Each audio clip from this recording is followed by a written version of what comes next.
Hey, everybody. It is Lauren Kay, the host of the Boldly Her podcast space, where we talk about everything navigating the in between of our healing journeys and how do we step out of our what now and into our what's next. I have another amazing, inspirational guest for you all today, and I have Ani Djirdjirian with me. And we happened to meet at a previous conference that she spoke at. And I asked her, I was like, you have to hop on because she has so much amazing wisdom. Hi, Ani. Hi, Lauren. I'm so excited to be here, and I'm glad that you asked me to be on the podcast. We have a big conversation for you all today, especially just when it comes to our voice and how do we use our voice. And Ani, you used take up space in your presentation at the conference where I had watched your amazing work take place. And I was like, that's literally what the Boldly Her space is all about. And I've always been curious of how do we truly take up space. Ani, maybe you can talk a little bit more about what you do and how you have, worked with others on using their voice and what it really means to take up space. Yeah, absolutely. Um, my background on this work is very unique, and I think it's why I have such a unique perspective on this. I've been a vocalist for the majority of my life. I've been an actor, been on stage many times before, used my voice in many capacities as a classically trained singer, but then also through musical theater and through theater work, TV, film, etc. Um, Having that as a background, as a framework, on top of then going to school for social work. I have my BSW and my MSW. So I've been studying trauma for over a decade at this point. I have a fascinating framework for how the things that we experience in our lives impact the way that we use our voices. So, learning about how traumatic experiences impact the body, I got into somatics. So, soma means body. Somatic work involves feeling through the body, it involves movement, it also involves the voice. The voice is part of the body. So, all of this to say, the work that I do now is as a somatic practitioner, and I work to help people find their voice again after experiencing trauma. And trauma doesn't have to be just your childhood experiences, which I think people tend to tie those two together, like, oh, I don't have any trauma. Trauma is also the way that the greater systems around us govern us and how those expectations of those systems impact how we show up. Those can be traumatic experiences too. For example, racism, sexism, etc. We can get into that too. So I am a somatic practitioner. I help people find their voice, not only as artists and singers, but just in general to be able to get up and speak our truth, to take up space, and to know that we are deserving of being our authentic selves, regardless of what messaging we were told growing up. This is why I wanted you on here. Mhm. And just with my own social work background, we do talk about, like, in the therapy space especially, like we do talk about somatic work and just what that looks like and how we can tap into the body and things. And while that's really important, I do think we don't talk about the voice and don't talk about it enough. And we talk about our inner power and our inner voice. And that's why I have this podcast because I want to explore what does that like really look like? Like I think we can, say, oh, just speak up more and oh, your inner just channel your inner power and your inner, but what does that look like, Mhm. And just with my own experience, I had to like rediscover, and I would even say like redefine what my voice sounded like, what it looked Mhm. like just because the certain particular trauma for me. did involve like how I showed up in a space and my words and um just my sense of belonging in things. So, Ani, can you talk a little bit more? I really loved when you were talking about kind of like our core voice, and I did a brief show on this too because you just inspired me so much of how I think I was using, so to speak, like my surface level voice for so many years. And Mhm. just with you being a singer and just like your training and things, you were talking about like the core and our diaphragm and all of those things, but Yeah. you explained it in such a beautiful way. And I think that can be like a literal thing, but also like a metaphorical way of looking at our true core voice. Yeah. Yeah. I think you used a really beautiful word in your own journey of like rediscovering and redefining what your voice is for you.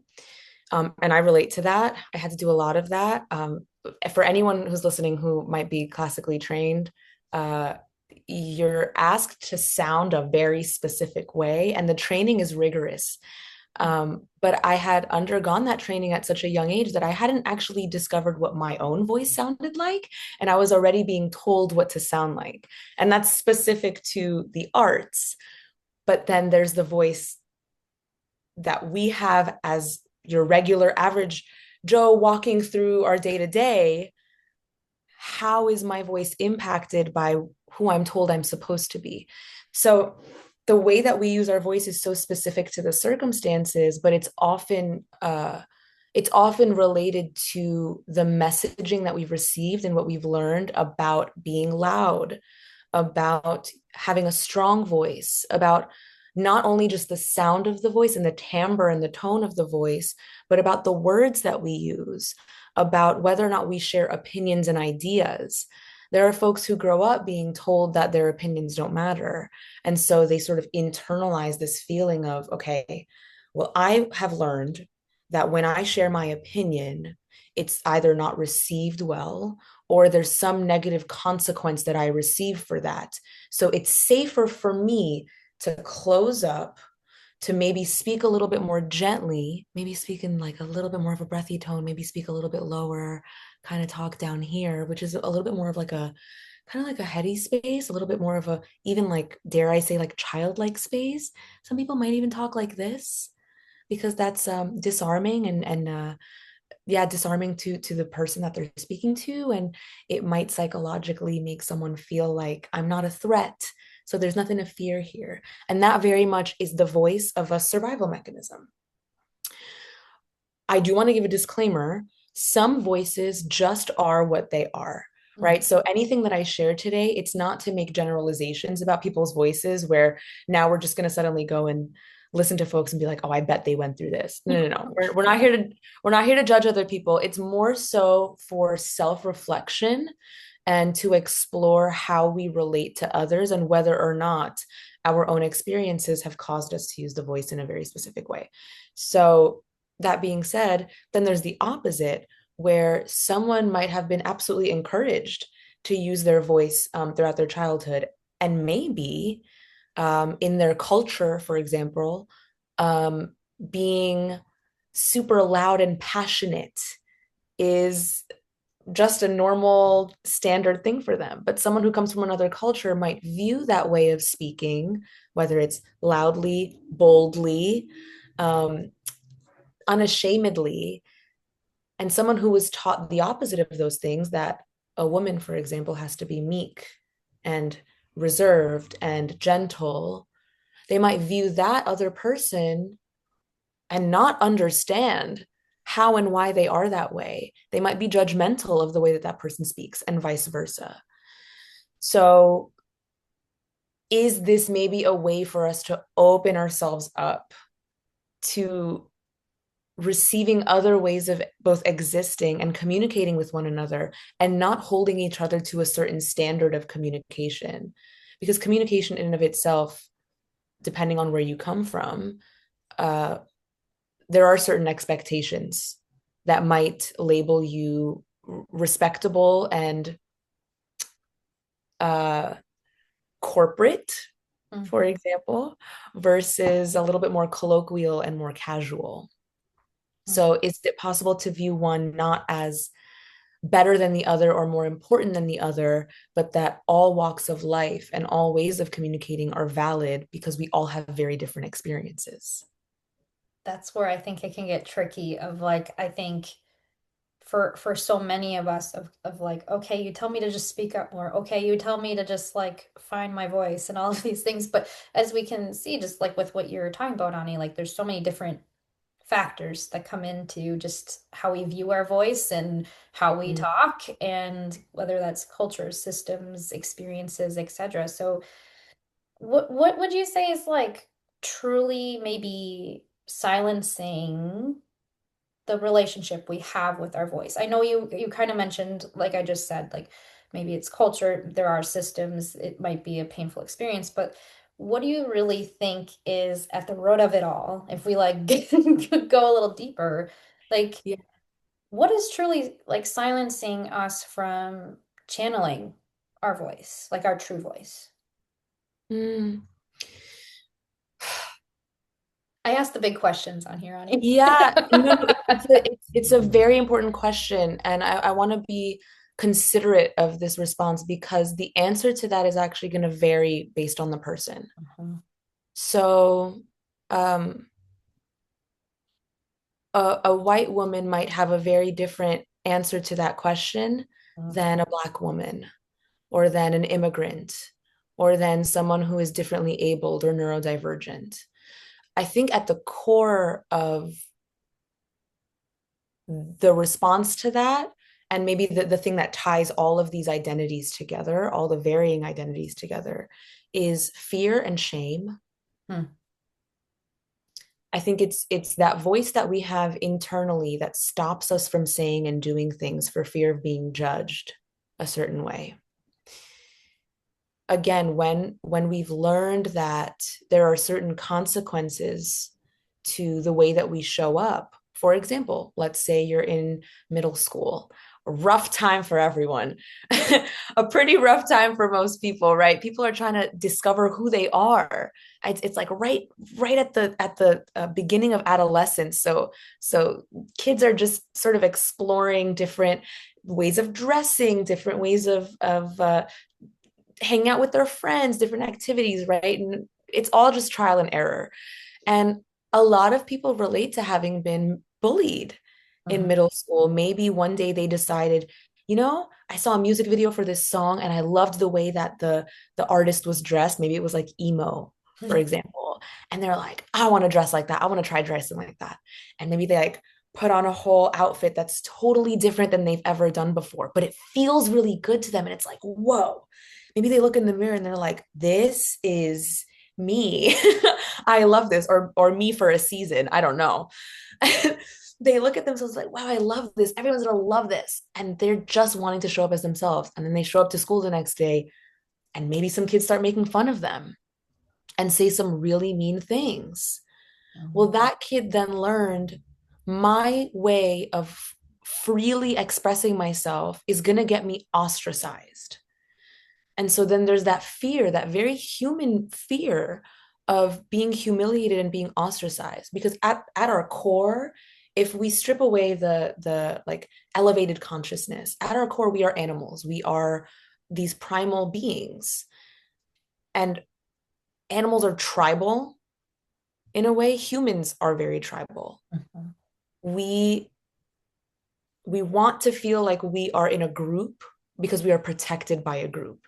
And if you are ostracized from the group, then that an animal would feel like they're in danger because they don't have the group to protect them. So humans, as a survival mechanism, want to be accepted Mhm. because it's just not safe to be on your own unless you condition yourself to believe that it is safe and okay to be on your own.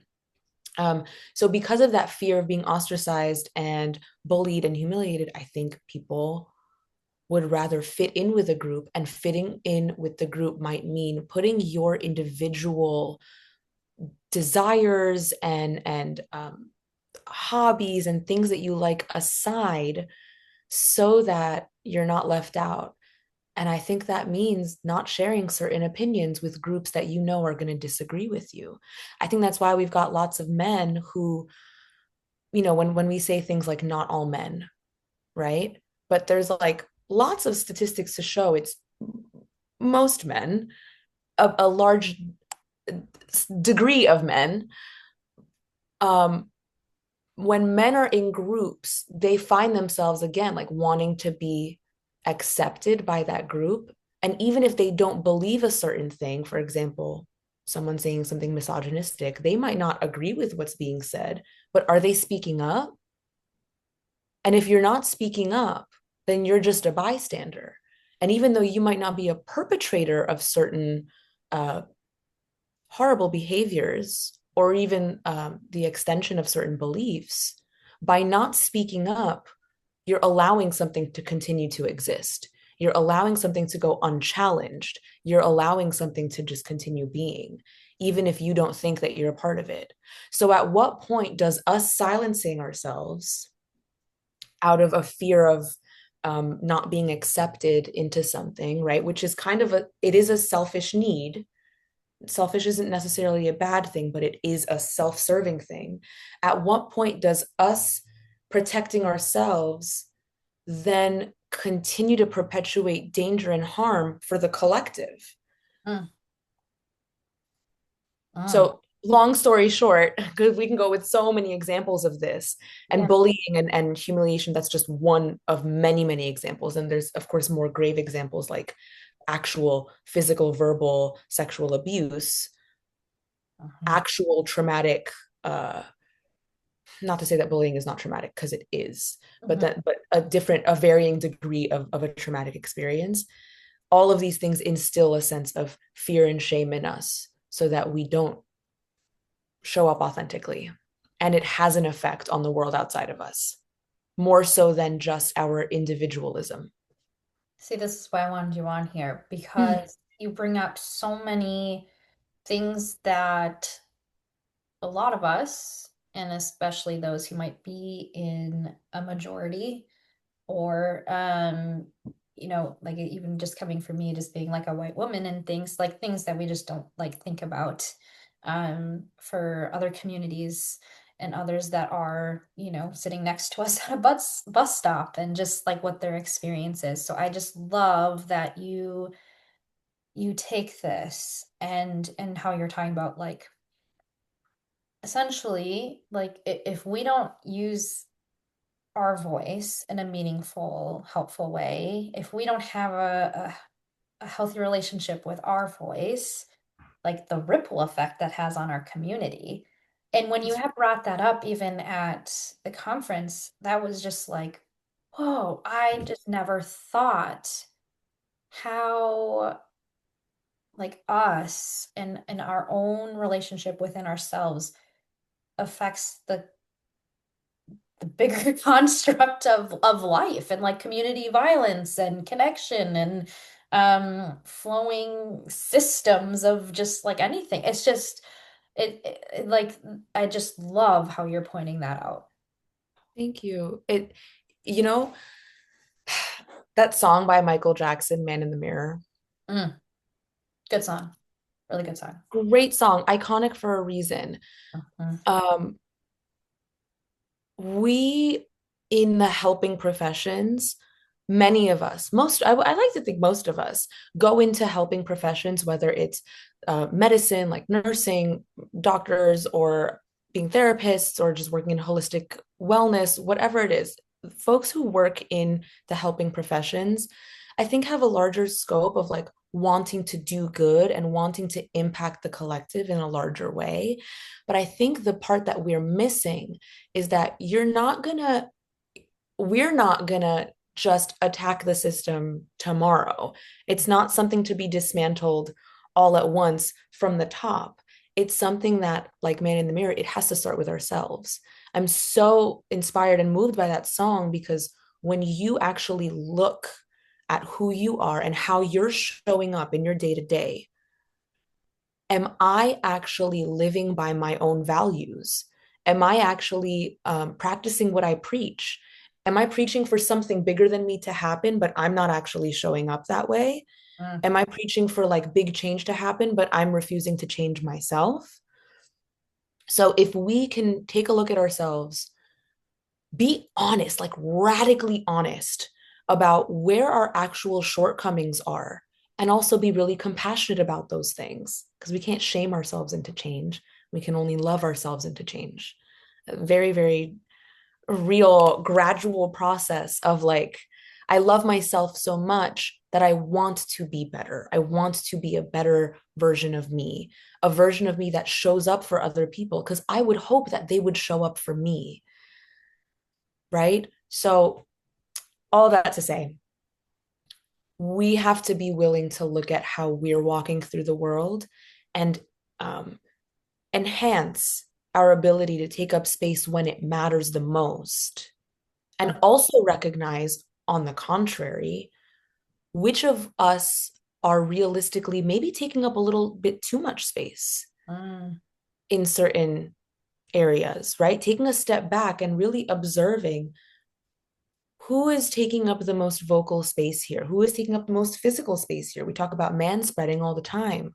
I'm a New Yorker. I grew up in New York City, and a number of people who just man spread on the train and take up like two seats. And it's like, there's a pregnant woman standing there. Why are you taking up so much space? Let this lady sit, you know? Can we be Spatial aware? awareness. Literal spatial awareness, but also in conversation Mm, are are you allowing someone to fully speak through their thoughts and their ideas, or are you interrupting? Also, maybe it's ADHD. That's a whole other conversation. But right. that's another conversation. But there are many people, women of color especially, who feel as though, and queer folks who feel like their voices are not only not heard, but are not allowed to take up as much space as other demographics who um, feel really comfortable, maybe because the system has made them feel comfortable to take up that space and has sent the message to queer folks, to differently abled folks, to people of color that your opinions are not as important or they're not held at the same standard as a white man's. And that might make someone feel fearful to say something. But it's often those who stay quiet who have something really important and really meaningful to say, but who are so fearful of the spotlight being on them or of being judged in some way that they don't. So, Mm. what are we missing out on? Yeah, that's a good question. And I know because my follow-up question with all of this was, how do we break free from this shame, from this sense of restriction? And I know just breaking it down to my own personal experience, which is just one of many, but I had to, and how you're talking about self-reflection and kind of like accountability. And I had, so my coping skill was people pleasing Mm-hmm, mm-hmm. and making sure everyone else was comfortable because then I wouldn't get hurt. And then maybe I would get the bare minimum of like, I belong and the validation about who I am and my thoughts and my feelings and all those things. But I also had to kind of like how you were saying, I had to make my choice of changing how I redefine taking up the space Yeah. and choosing the spaces that I was in. Because you had also talked about at one point, if this space doesn't welcome you, doesn't accept you, Yeah. like go to a different one. And I had to kind of challenge that mindset that I wasn't worthy of that other space. So I was settling for the shrinking and only take up this much space and only use my voice in these ways. And it definitely was a shame-based, fear-based like response uh, Yeah. to kind of avoid that other space that might be more welcoming to who I am and all of my thoughts and feelings and beliefs and things. So, how do we like not just say take up space, like But so do what it. does and we kind of have touched on it, but I think just to get a little bit more specific too of how do we like really boldly practice taking up space, and why, and we kind of talk about this too, but why so many struggle with like the actual steps to do so? Yeah. I'll start with that very last question. Why do so many people struggle with this at all? And you mentioned it in what you were saying about your own reflection, which is that we feel safer and the body itself, put the mind aside for a second. Mm. The body itself, when it learns certain coping skills, it feels safer in environments where it can predict the outcome. The brain and the body love predictability because that keeps it safe. If it knows what's going to happen, then no surprises here, even if what's going to happen is bad, even if the outcome in this very specific space always ends up leaving you feeling not seen, not heard, unfulfilled, or ostracized, or in danger of some sort. But because the body and brain are so accustomed to it, the body essentially becomes addicted to stress in a way. But because it's a predictable stress, it's like, I can stay here forever. I know exactly how to manage this kind of stress. But then there's a different kind of stress, and that's the unknown. When the brain and body can't predict what the outcome is going to be, boom, we start activating. There's activation there, and there's fear that comes up. Oh no, worst case scenario thinking. What's going to happen here? What if it all goes wrong? And we start like catastrophizing of like all the things that could potentially be bad about it. And so the body's like, well, I don't feel comfortable enough to take that leap, to take that risk, so I'm just going to stay over here. However, that unfamiliarity, there is so much opportunity and so much potential waiting for us on the other side of that fear, as cliche as that might sound. It's so, so true that when you're brave enough to try something that's really outside of your comfort zone and sort of expand your body's and your system's capacity for discomfort, like sitting in the discomfort of newness and letting it be messy, letting it be like trial and error, letting it be something where, like, yeah, you might fall down, but you are going to get back up. That is what's going to gradually make that change out of smallness and comfort into expansiveness be a little bit easier, but it has to be intentional. We can't just like flail through it. And then the minute something goes wrong, we might go right back to where we came from because it was safer that way. And maybe we take a little bit of time back in that space because healing is not linear, right? There's 2 steps forward, 2 steps back, 3 steps forward, 1 step back. Go back to where you feel comfortable and then take one extra step outside the comfort zone. Mm. And tangibly, what might that look like? It might look like, all right, I love writing poetry, right? This is an example for someone out there. If you love writing, but writing is just a thing for you and you've never shared your writing with anyone before, maybe that first step is sharing a poem with a friend. Something as simple as that. My voice put on paper, because the voice is not just the way we sound, the voice is also our inner thoughts, our ideas, our authentic way of expressing ourselves, right? And writing is one of those many things.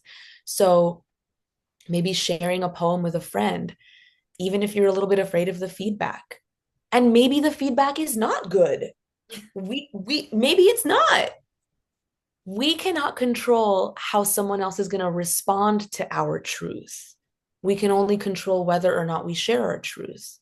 And I always say, as long as you are being truthful to yourself and your identity, the right people will show up. The right people will want to hear those things. The right people will love those things about you. So, a friend that maybe you've known your whole life, who perhaps in the back of your mind, you're not actually admitting to yourself, maybe you've outgrown this friendship a little bit. Maybe you share your poem with them and they tell you, that's so silly. Why are you writing poetry? That's so dumb. Who writes poetry? Maybe that hurts your feelings. Or maybe by being your authentic self, you've now just been shown right in front of your face someone who doesn't align with you. Mm. So is it possible that by staying silent, we're actually protecting the reality that we've created because maybe the truth of that reality is a little bit more painful. If we were actually our true selves, who would no longer be in our lives? Who would no longer align with us? And that's a very important thing to consider. But then again, on the other side of that, you might also be making space for the right people who fuck with you, who like really fuck with you Yeah. to show up. Hmm. So if me coming out as queer makes some people not want to be in my life because of their personal beliefs, I don't believe for a second that being my true self is something that I need to hide. So if you don't want to be a part of that, if you don't want to have a connection with me because of that, you're likely not meant to be in my life either anymore, or maybe there's some growing to do separately before we can ever have a real connection again. Hmm. It's never black and white. It's never just, you're never going to be in my life anymore. Hmm. Maybe for some people, but for others, it might be a moment of growth of like, I actually can't have this connection in my life until there's some change here. Maybe we're the ones that have to change. But then now you've made a little bit of space, and now there's someone who wants to be your friend who loves you, who you can be your weird self around, your quirky like singing, poetry writing, I don't know. I don't want to name anything as weird because I don't think anything's weird, but whatever you consider to be weird that you're judging yourself for, can you love yourself for those things that you're afraid that people are going to judge you for? Hmm. So I think another part of the process, aside from being brave, right? One, do the brave thing and like try something you've never tried before. So, say the first thing was sharing a poem with someone, and then maybe this next step is going to an open mic and reading your poetry in front of a whole group of people. And maybe it's the scariest thing of your whole life. But it's like riding a bicycle, it becomes easier after a certain amount of time. Um, so, one, do the brave thing. Two, self reflect on the things that you're afraid other people are going to judge you for. Why are you afraid they're going to judge you for it? Uh-huh. Do you have an experience with that specific facet of life being judged or criticized or some trauma around that? We got to work through that.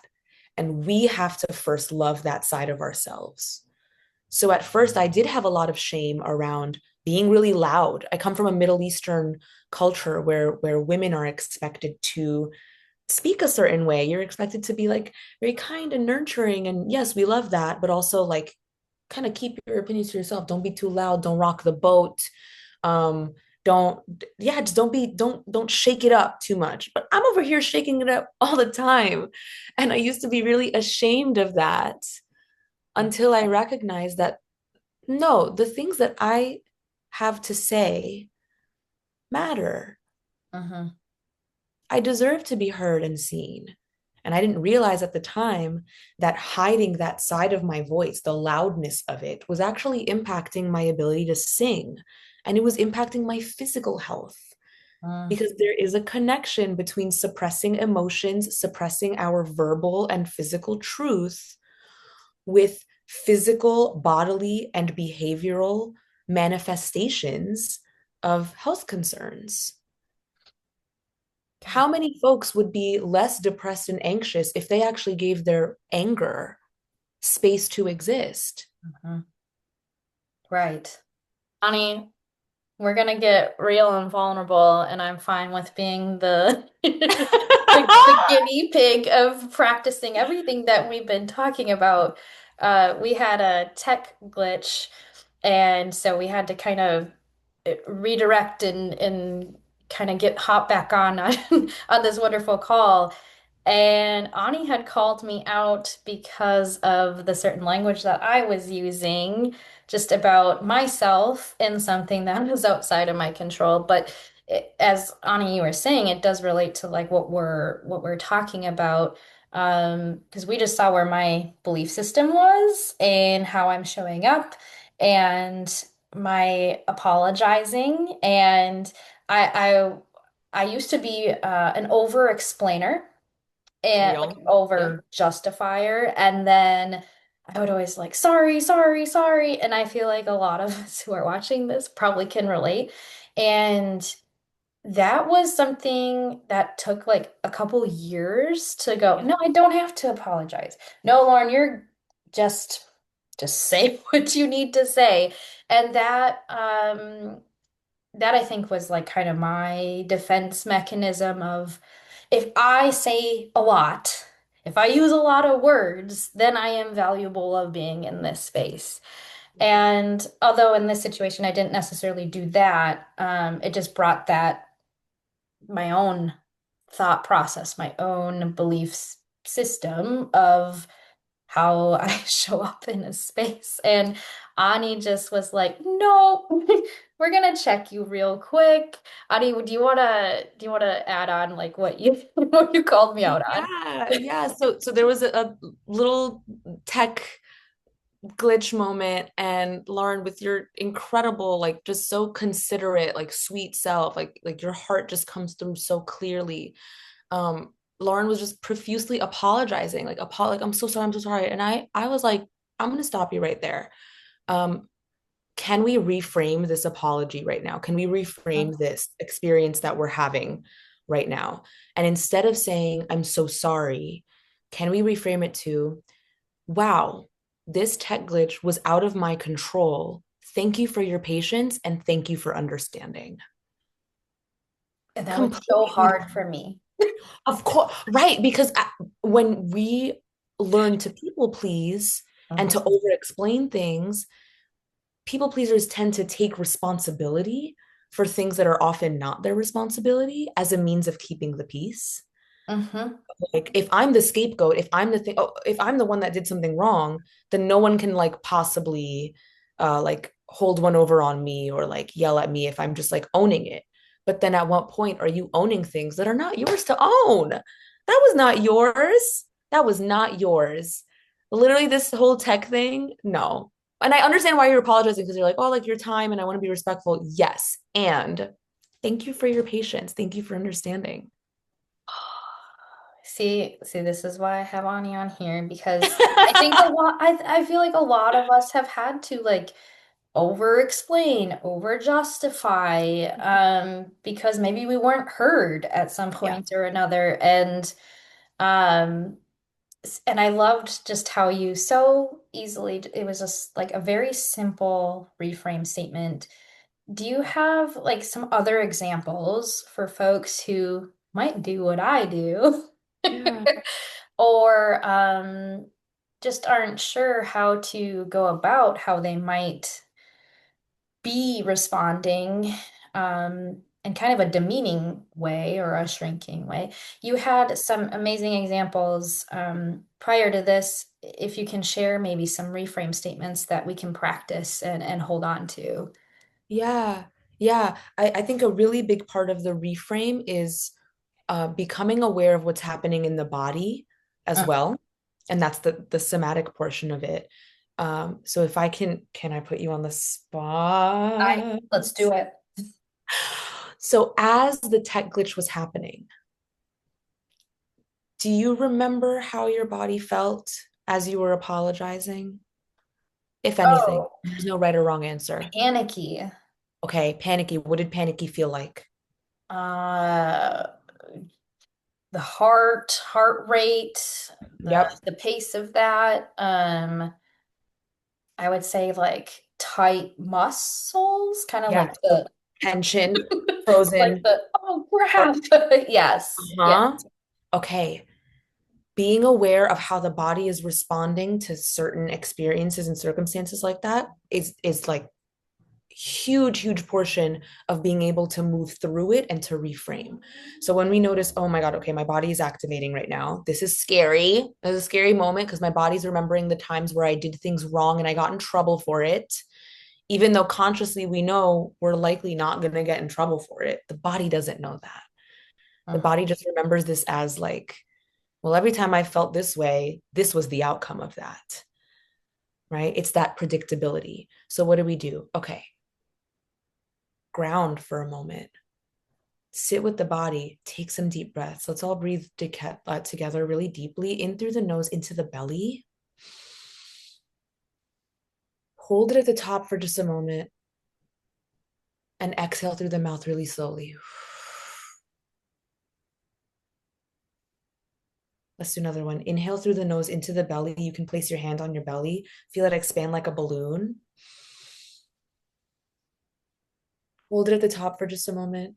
Relax the shoulders, relax the jaw. Exhale through the mouth. Good.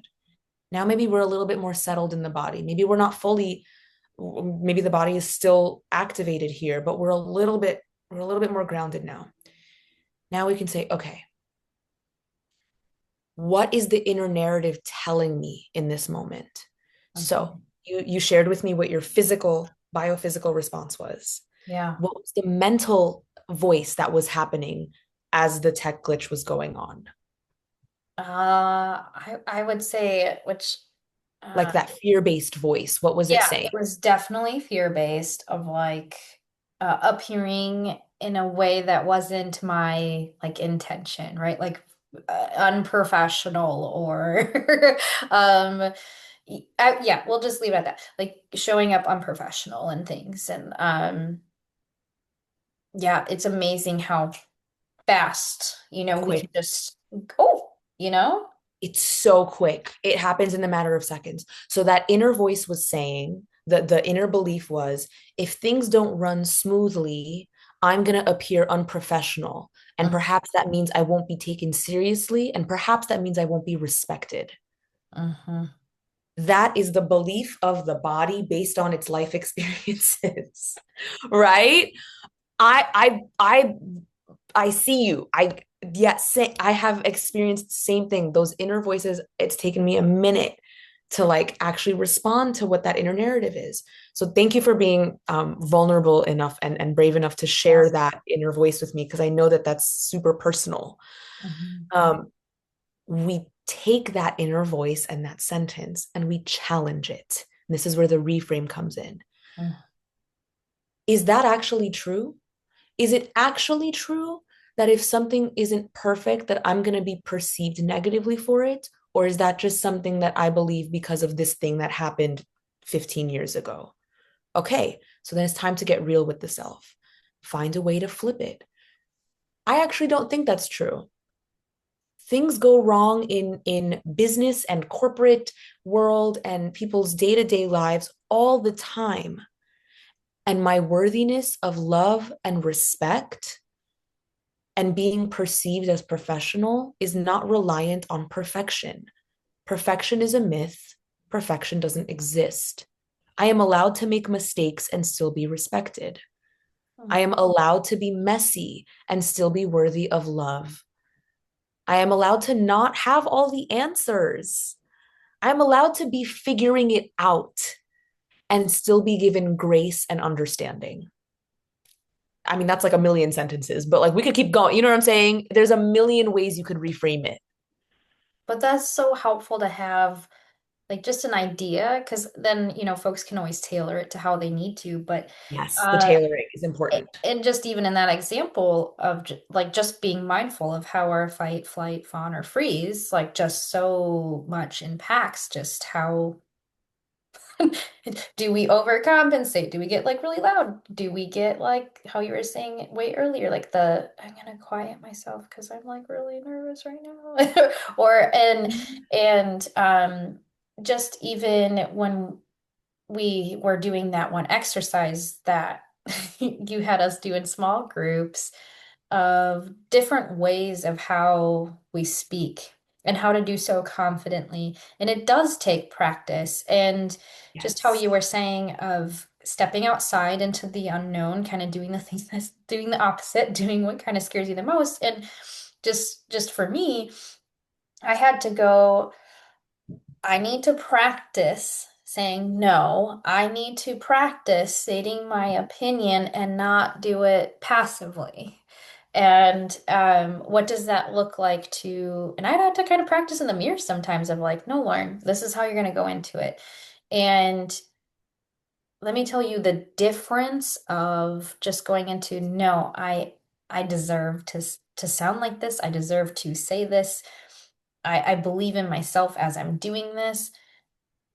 Man, I approached that so differently than when I was and how I was going about it versus out of the fear mindset Yeah. of no, or taking up space in a business meeting of like, no, my voice deserves to be heard. And that's why I love this conversation because our voice, our thoughts, all of that do deserve to be heard and spoken confidently. Yeah, they do. They do. And it takes practice. And I'm really glad that you brought up speaking in the mirror, because that is one of the most important ways, the most important exercises actually for moving through this and building new habits. The brain and body love repetition. Mm, The brain and body learn new things and are also able to create these new neural pathways via repetition.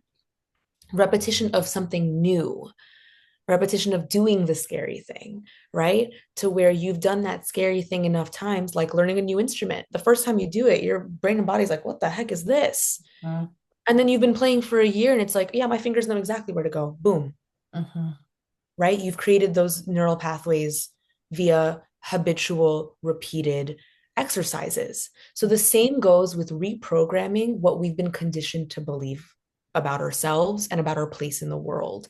And that takes finding what those sentences are, those reframe sentences, tailoring them to our certain experience. What I need to say to myself is going to be a little bit different. Well, probably the same in a lot of ways, but a little bit different than what you need to say to yourself. And you practice it in the mirror and you speak to yourself almost like, I like to envision that you're speaking to the younger version of yourself. mm. I love inner child things. Mm, Inner child work is it's the crux of this, because so many of these wounds come from our childhoods. They come from that messaging we received in our developmental years. So we have to almost like mentally go back there and envision that when you're looking in the mirror, this version of you today, who's in charge now, gets to speak to that baby version of you, however old they might be, maybe 12, maybe 7, maybe 4, and say the validating words that that version of you needed to hear when that thing happened. So let's say when you were a kid, you you showed an emotion really really loud, and nobody in your family shows emotions like that, and you were reprimanded for it, like you can't do that, like don't ever say that again, or don't cry or I'll give you something to cry about, something like that, right? A lot of people experience that kind of thing, especially men. You want to look in the mirror and validate yourself of like, oh, baby girl, I know, I'm so sorry that you experienced that. I know that was hard. Really look into your eyes. I'm so sorry that that happened to you. And you did not deserve that. And, mom and dad or siblings or whoever said that to you, or that teacher, that friend, whoever said that to you, they were doing the best they could with what they knew. And it's not what you needed. I know you needed a hug in that moment and you needed XYZ. And then you give yourself those things. So, again, somatics, self touch is really important. Can I connect with my own skin? Can I give myself a hug and then look in the mirror, hold my face, and say, I love when you share your emotions with me? And not everyone's going to understand it, but it really matters. And I'm so happy that you feel comfortable to do that with me. Giving your baby self the space to experience and hear the things that maybe they needed to experience and hear, you're essentially rewriting the narrative of what your life experiences have been, and you're closing the loop on some of these experiences. Whereas maybe you scraped your knee and you got yelled at for it. I told you not to do that. mm. Versus, oh boy, that must hurt a lot. Let me kiss it, make it better. Two very different experiences. One is going to close the loop. The other one is going to keep you speaking to yourself. Man, I should have known better. I shouldn't have done that. That was wrong. I'm bad. I'm wrong. I'm bad. I feel shame. Whoa, can we talk ourselves through this? Mhm. So, speaking to the self in the mirror is a vastly important part of reparenting the inner child, to close the loop of certain narratives that were built and are now the inner voice that kind of governs almost everything we do. But once we can realize that that inner voice is not truth, it is an echo of Mhm. history, that's waiting to be acknowledged and like held and not shamed. Like, oh, I shouldn't be thinking that. No, no, no. You're thinking that for a reason. Oh, my body's still scared. Okay, not everyone's going to understand when you do this thing, but can you be brave and do it anyways? And watch how the right people show up for you. Or maybe the people who are currently in your life start learning with you.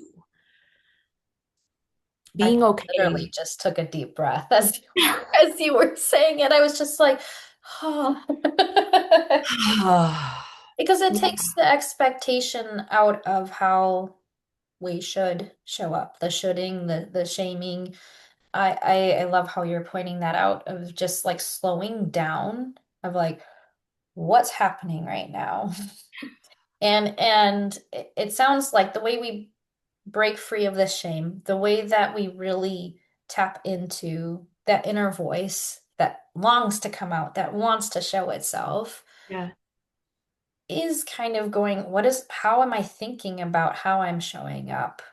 And when I make mistakes or when I have to make a tough decision, it's a lot of self-reflection is what I'm hearing from you. radical self-reflection, like honest, Mm. honest self-reflection. And as we can see too, like, and I'm totally fine with being open and honest, right? That's why I have this space is like we're getting real and vulnerable on here. Yeah, Like I've done years of work, yeah, and it's amazing how sometimes those previous responses, those previous thought patterns can still be like, you thought you got rid of me. Hey, that yeah, remember that like one little situation from like how you were saying like 12 years ago? yeah, It's amazing how our bodies store that and just yeah. how our brain goes right back into what we worked so hard to rewrite or change. And so I think it's an ever growing process Yeah. and healing Mhm. um journey just with okay, no, like I'm allowed to be sure of myself. Like like that's okay. Oh, that one thing that went wrong. Like how am I thinking about it? And and so as you can see, like I'm still working on it and I hope that's reassuring for others who are listening of as you're reconnecting with who you are and this person that maybe had to take the back burner for whatever reason, like it doesn't happen overnight. And the more that you do it, and just even as I'm talking right now, I don't know if you can tell, Ani, but I feel a shift. I feel like I am again, like kind of regaining like this is my space, you know? Like Is your space. Is your space. You yeah. cultivated this space. You've invited me into your space. This is yours. Well, I mean, Ani, like this has just been an amazing conversation, and I feel like this could be a three-part, like freaking workshop or something, because Yeah. there's so, as listeners So can hear, much. there's so much to this, but I am just so honored that you took time out of your busy schedule and just you're helping with the movement of the mission of the Boldly Her space of what tools can people use today as they're navigating the in-between. And that's with being proud and reclaiming the voice and what we have to say. Um, so thank you just so much for taking time today. Lauren, thank you so much for inviting me into this space. We've scratched the surface on this, and you're right that this could easily be a several hour, several day conversation workshop, but I would love to leave you and your listeners with something tangible to reflect on. So, yes, we gave some exercises, but if this is maybe the beginning of this exploration for some people who are listening, I would love to aid in that. I would love for y'all to reflect on what is your current relationship with your voice? And that's a broad question for a reason, right? Whatever comes up, let that be the truth. What is your current relationship with your voice? And what were the messages that you received about the use of your voice? And remember, voice being the way that you speak, the volume that you speak at, the words that you use, the way that you express yourself. What were the messages you received about your vocal usage and vocal expression? And just start reflecting on that. Because maybe you haven't thought about how, well, this culture that I come from has these expectations of me, so I find myself silencing in these ways. Or maybe you might realize I actually had to be really loud and have all of my thoughts perfect and put together before I said anything for me to even be noticed, right? There's all sorts of ways for us to reflect on how we show up and why. But the beginning is to start recognizing, what am I actually doing? And what is my relationship to how I express myself? Start there. Mm, well, mic drop. Like, I love those questions, and I took to heart those questions too of just how am I sounding right now, and how am I answering this, and it takes a lot of mindfulness, but um, it's so important. I think as we're trying to become the person we've always longed to be and who we want to be. I will definitely be putting your socials in the show notes so that folks can give you a like, a follow. Um, Please do because Ani has amazing content, especially like on their Instagram. Thank Uh, you. and I hope this isn't the last time that you and I stay connected. It won't be. This is just the beginning. I just know it. We got some mastermind ideas, Oh, maybe. the wheels are turning. The wheels are turning. Well, thanks again, Ani. Thank And you, for the Lauren. folks listening, remember your voice is worthy. You are worthy of taking up space and to boldly be you. We will see you in the next episode.